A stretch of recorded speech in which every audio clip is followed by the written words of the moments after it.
I took my first trip on Route 66. I drove from Tulsa up to Miami. I'd heard about the Coleman Theater, this amazing 1929 vaudeville era theater, and I was blown away. I thought, what is this gem doing in this tiny town? On today's show, I have Rhys Martin. Hi, Rhys. Hi, thank you so much for having me. I would love to have you introduce yourself. Sure. My name's Rhys Martin. I live in Tulsa, Oklahoma. Currently, I serve as the president of the Oklahoma Route 66 Association. I also work for the National Trust for Historic Preservation as their Preserve Route 66 manager. I serve as an advisor for the Route 66 Alliance. I sit on the executive board of the Route 66 Road Ahead Partnership. I have a lot of hats. They're just off screen. I've always been very, very passionate about historical buildings and history. I wish I had started it earlier personally. And I think you said you'd felt a similar twinge there. Absolutely. I've become very entrenched in Route 66 history. And, I go down these little rabbit holes all the time and I find stories. And I'm like, gosh, like some of this I feel like I just missed. We were talking about Bob Waldmeyer and how I'm just so enraptured by his whole story and his personality. And I meet people all the time that knew him. And I didn't get that opportunity. But there's a lot of that. But I also have to remember it's like the phrase about planting a tree. The best time to plant a tree was 20 years ago, but the second best time is today. And it's the same when it comes to like Route 66, any kind of local history. It took quite a life event to get me involved. In 2009, I had what I call my quarter life crisis. I was in my late 20s. My first marriage wasn't doing well. I wasn't happy in my job. I was kind of asking myself all those questions about what do I believe politically? What do I believe religion? Like all this kind of stuff that I just kind of had fallen into due to my raising. I just suddenly said, well, who am I? What do I want? So I took a big step. I sold everything I owned and I left the country and I backpacked for 10 months through Southeast Asia and Europe. I bought a little point and shoot camera. I kept a travel blog so that my parents knew I was alive and just fell in love with travel, with photography, with history and sharing all of that. So when I got home after 10 months, I realized that I'd never really paid attention to the world around me. I'm born and raised in Tulsa and thought, well, maybe I should start paying attention here. My father passed away less than a year after I got home, very suddenly, and I inherited his 2005 Mustang. He had one payment left on it. It was just like this terrible event. And I was sitting there thinking, well, my dad's gone and, he was 56. I'm in my early 40s now. I was about to turn 30. So I was like, gosh, what would I do if I only had like 25 years left? I also had this car that he loved. It was his baby. And I thought, am I going to put it in the garage and polish it? Or am I going to drive it? I am proud to say that I now have about 227,000 miles on it. I did decide to drive it, but that got me out into Oklahoma. But even then, it wasn't until 2013 that I took my first trip on Route 66. I drove from Tulsa up to Miami. I'd heard about the Coleman Theater, this amazing 1929 vaudeville era theater. And I was blown away. I thought, what is this gem doing in this tiny town? It really has no business being here, considering it's just so expensive and so immaculately designed. So I learned the story about the Coleman. I drove a little bit of 66 and I thought, well, what else is on this road? 2 years later, I'd driven the whole thing and I found what has become a big part of my life. I haven't even been into the Coleman, but I have driven by and taken lots of pictures. What are some of your most favorite spots that you've been to? The first one that comes to mind is the first trip I took over Sitgreaves Pass, which is the section of Oatman, Arizona. I'd stayed overnight in Needles, California. Back when Rosie was still with us at Fender's Resort. I miss her very much. She was one of my best friends, Reese. And everybody I talk to, we have that connection. So, but I'm not going to cry. I stayed overnight there, put my feet in the river, like just had a wonderful time. I got up super early the next morning, like the sun wasn't even up yet. I was so excited to drive that switchback section of 66 through the mountains. And so I set out early, just got like, I think some little chocolate donuts from a gas station and some coffee and headed out. And so I drove that 2-lane section through the mountains. There was nobody, not even any burros on the street in Oatman. It was as the sun was coming up. That was just almost a religious experience. That was just so beautiful, and I got to spend so much time just in my thoughts on this stretch of highway, so I love that section very much. I also have to mention the Gasconade River Bridge in Missouri, which the Missouri Association has been successful in saving. A huge effort by Roman Rich and a lot of other people there. Because that's the area where I first started to meet the roadies, the advocates and the people that were passionate about the route, where I turned from just a photographer that was traveling Route 66 into somebody that wanted to be involved with these organizations. How can I help? Gosh, there's a lot. I mean, I do love Oklahoma, but I would be shortchanging everybody else if I stuck with places on it. We have some really great stretches of original Portland cement here that I love driving.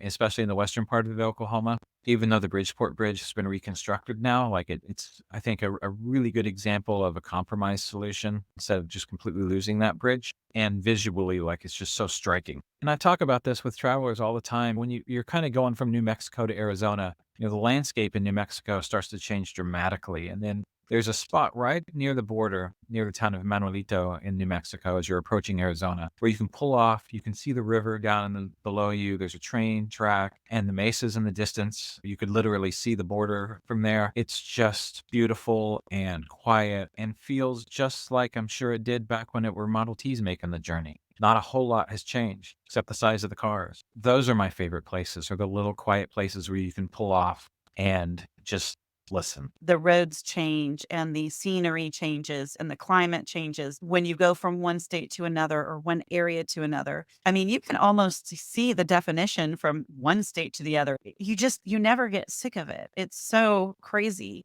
And I did learn that one of the reasons why Route 66 is so popular in the international span is because there's not a lot of places that you can go to rent a car and get in and do the entire thing in a car with other people and experience it. I love that I've traveled Route 66 by myself, and I love that I've traveled it with my kids and my mom and my sister when my mom was alive, and with my husband. And I love that I've traveled it with other people. But nobody loves it like I do. I can't shut up. I'm like, oh, here's this, here's that. And they're just going, okay. Part of the reason why I started a YouTube, because there are people out there that are going to connect and see it. We all drive it for a reason and we love it for our own reasons. And I love hearing yours. Share with me some of your the top 10 places in Oklahoma that people need to see. Oh boy. I mean, it's like picking a favorite kid. It's difficult. I mean, I mentioned the Coleman. I mean, that has a special place in my heart because that was the place that really started the embers that became more of a bonfire. Afton Station, even though it's closed now, that site is also a place I always pull over and, spend a few moments thinking about Laurel Kane, the late proprietor of that establishment. Laurel actually married my wife and I, even though I knew Laurel less than a year. But she had such a tremendous impact. She was really the person that took me from meeting all the folks at the Gasconade and saying, this is a really neat community, to, wow, we can really have an impact. She bridged that for me from just a curious interest to, okay, I really need to get serious about this and I can have an impact and I can help a lot of people. I'm kind of just naturally going east to west in my brain. The Will Rogers Memorial in Claremore is also a place that I have ties to. I lived in Claremore until I was 6, and the very first field trip I ever took was a walk up the hill to the Will Rogers Memorial from my elementary school that's no longer there. Of course, then it was just like, oh, this is kind of neat. But now I've gone there and led meetings. That's been a really interesting kind of homecoming for me. I'm going to skip Tulsa for now because I could spend a lot of time talking about Tulsa. The Rock Creek Bridge in Sapulpa. Historic bridges, I mentioned the Gasconade earlier, was one of the first photographic subjects that got me out on the road. I wanted to go out in Oklahoma and find all of these old metal truss bridges that still existed and take pictures of them because I knew they weren't going to last forever. The Oklahoma Department of Transportation just announced yesterday that they selected a contractor and the remaining Bird Creek Bridge in Catoosa is getting ready to come down. We knew that's been coming for a while, although we pleaded for them to find a way to save it. One bridge was already gone. This bridge is in even worse condition than that bridge was. That was a very difficult argument. And when the local community doesn't want to keep it either, because of various reasons, all we can do is go in, do the best job we can to convince them if you can't save it in place, find another home for it so people can still kind of experience it like they did at Rogers Point Park where the original span. Remains to be seen if somebody is willing to take ownership of that bridge, at least the pieces of it. As time goes on, we're losing a lot of these artifacts. So it became really important to me to capture those. I'm really happy to say that the Rock Creek Bridge in Sapulpa, which actually predates Route 66 by a couple of years, it's on the old Ozark Trail there, has been saved, and the city of Sapulpa got a grant to develop a park around it. Part of that project is to rehab the bridge, rehab the brick deck, and integrate it into this great little pull-off place where you can stop and spend a little bit of time, maybe have a picnic or something. So I'm really excited to see what happens with that. I'm really fond of the Rock Cafe, not just because they have great food and a really great story of being built literally out of the rock that was excavated when Route 66 was paved, but the folks that own it, both Don and Bev, are wonderful people. I've said it, other people have said it. It's not going to be a new revelation, but it's really the people along Route 66 that make the journey what it is. I've already mentioned, Laurel had a great impact on me. Meeting Don and Bev and learning their story beyond just the kind of Pixar headline of Dawn being the inspiration for Sally Carrera and the Cars films, I should say. I usually just watch the first one. It's meeting those people and making those connections that make you feel a part of the community.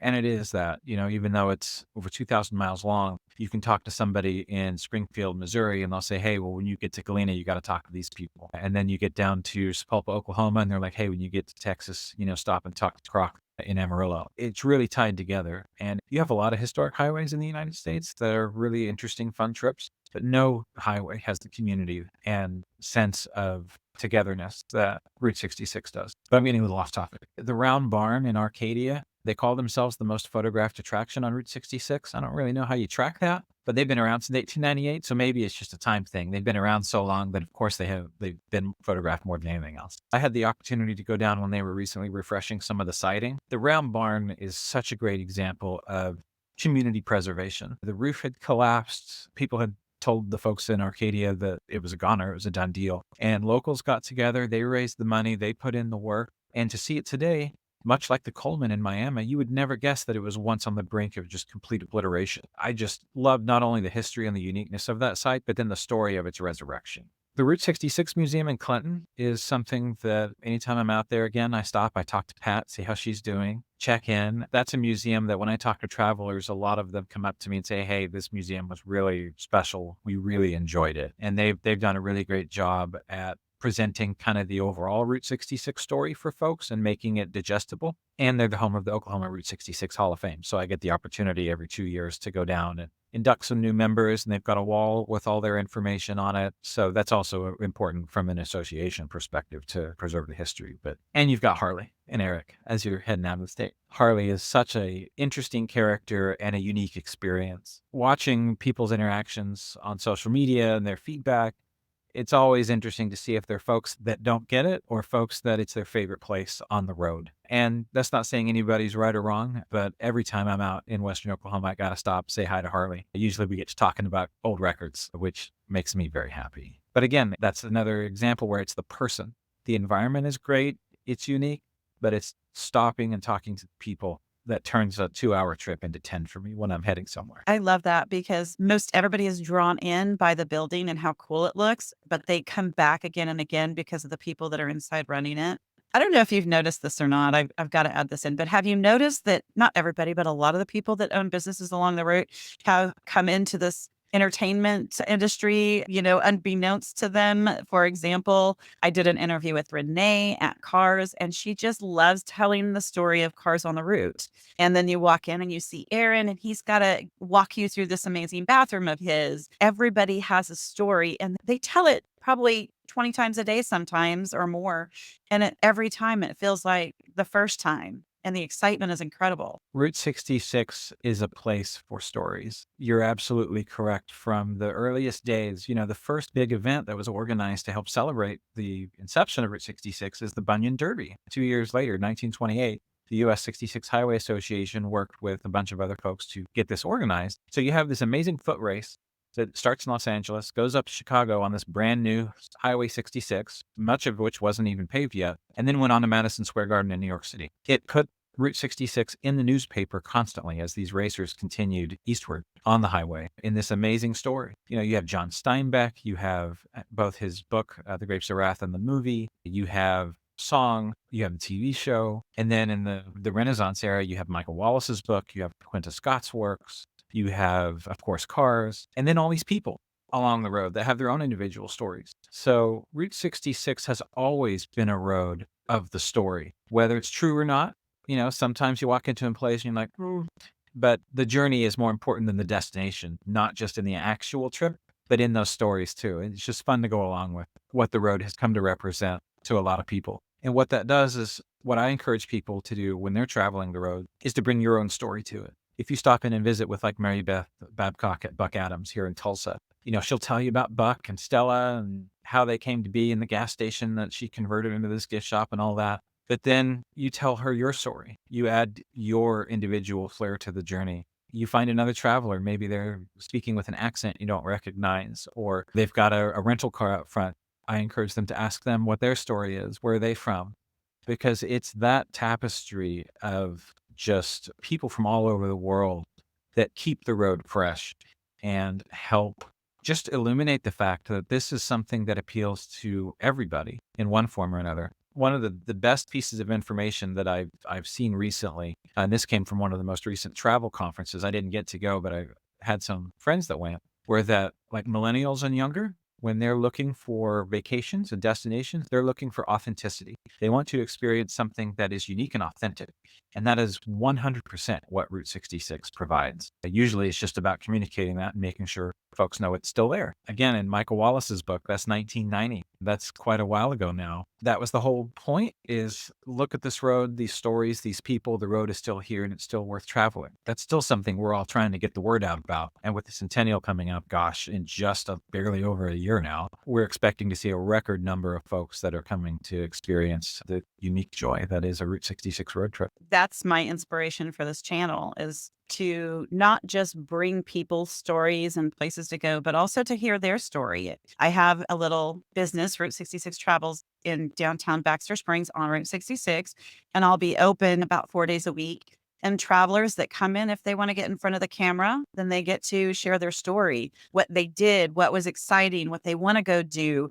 And I can't wait. That's going to be probably the very best part. I mean, I love talking to the roadies and I love talking to the people that have all the information. It's called His Story is History. And I love it. And you're right, it's not always truth, but it's fun. And I can't wait to hear the travelers share their experiences with me. It's so exciting. And then they get to leave a little piece of themselves in my place by leaving their story with me. When you go into the visitor center in Baxter Springs, you can see that there's just thousands of signatures on the wall.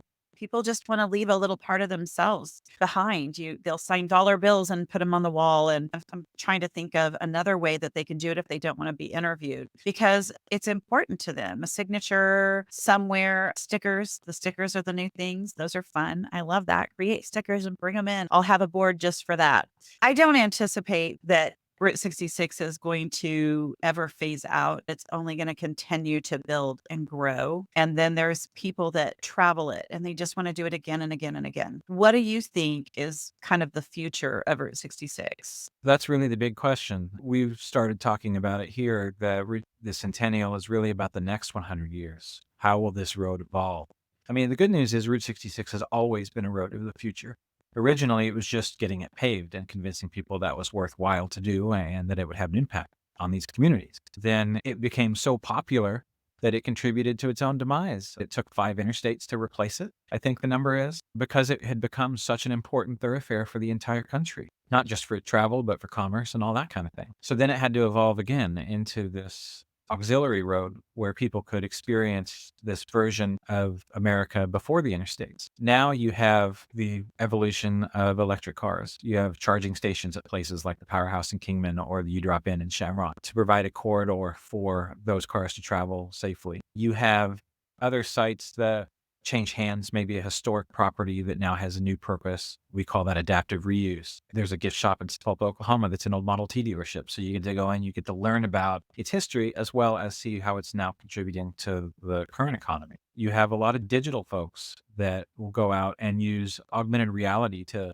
use their phone to look at a building and then they can see what it looked like back in the day. You have a lot of communities working on these, again, storytelling devices to do that. I don't think Route 66 as an idea is endangered. I do think it's important to know that it does take people to maintain these things. It takes money to keep these historic buildings from falling in. It takes local communities to be interested in understanding what an impact Route 66 tourism has on local economies. I think we're all have different degrees of success in the different states. I know in Texas, it's a struggle because the Panhandle is very far away from Austin, Texas. So it's a little more difficult to get like state legislature engaged because it is so far away. But then you have other groups that have stepped up. The Texas Association is killing it right now with the motor tour that they're doing and the big summer festival they organized with the city of Amarillo for Centennial. It's great to see that we're going to do it ourselves. Again, that's also been a part of the Route 66 story is Dust Bowl farmers heading west. We have to figure out how to make it on our own. And now you have a mix of it. Representing the National Trust for Historic Preservation, we have a grant program to help legacy businesses as well as nonprofits. We have other programs like backing historic restaurants to help